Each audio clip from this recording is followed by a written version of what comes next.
For decades, we've been told that salt is the villain behind high blood pressure, right? But the truth is that salt is not the real problem. And millions of people are cutting it from their diets only to find their blood pressure stay higher or keeps climbing. Because the real culprit, hiding in plain sight, is insulin resistance, driven by sugar and refined carbohydrates. And when you understand how this works inside your body, it changes everything. Now, don't get me wrong. Salt will elevate blood pressure, but it will not permanently keep it elevated.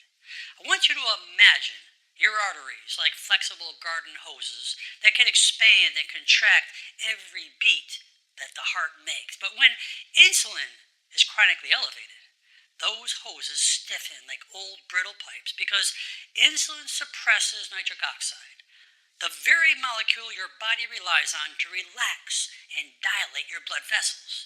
So instead of it opening wider, under pressure, they remain narrow and tight, forcing the heart to work harder, driving blood pressure higher.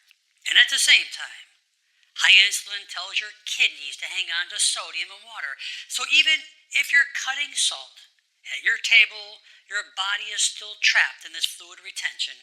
And the more sugar and refined carbs you eat, the more insulin spikes, creating oxidative stress and inflammation in the vessel walls. And this inflammation becomes a cascade. This is what makes the vascular system lose its natural elasticity. I want you to think of nitric oxide like WD-40 for your arteries. It keeps things smooth and flexible, but insulin resistance strips away that lubrication and leaves the system squeaky, tight, and overpressurized. And here's the kicker. Not everyone responds the same way to salt, which is why your neighbor can sprinkle salt on everything and still have normal blood pressure, while you struggle despite eating bland food because the missing link isn't the shaker on the table. It's the metabolic engine inside your body. And when that engine becomes resistant to insulin, it throws off every system that regulates your pressure. Now, let's take it deeper. High insulin doesn't just act on arteries and kidneys. It stimulates the sympathetic nervous system, the fight or flight wiring that tightens vessels and accelerates our heart rate, raises our blood pressure. So now you have a three-way strike against you. Stiff arteries that can't relax, kidneys that won't release sodium, and nervous system wiring that's pressing harder on the gas pedal, all converging to keep your pressure elevated. This is why simply cutting salt is like bailing water from the sinking boat without patching the hole. You're addressing the symptom but ignoring the root cause, and that's why millions and millions of people remain hypertensive even on low-salt diets. But the hopeful news is that the body can heal and reset.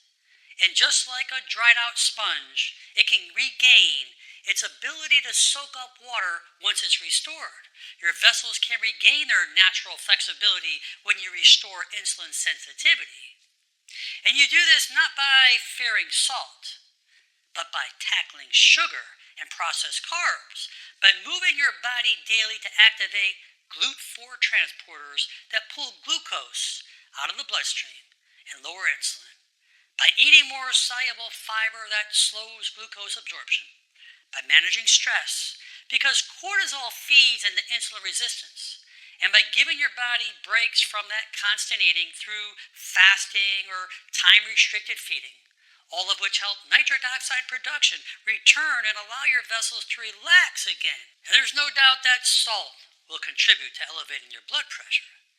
But it's not the true driver. It's temporary. The hidden hand squeezing your arteries from the inside out is insulin resistance. And if you want to protect your heart, your brain, and your kidneys, don't just blame the salt shaker.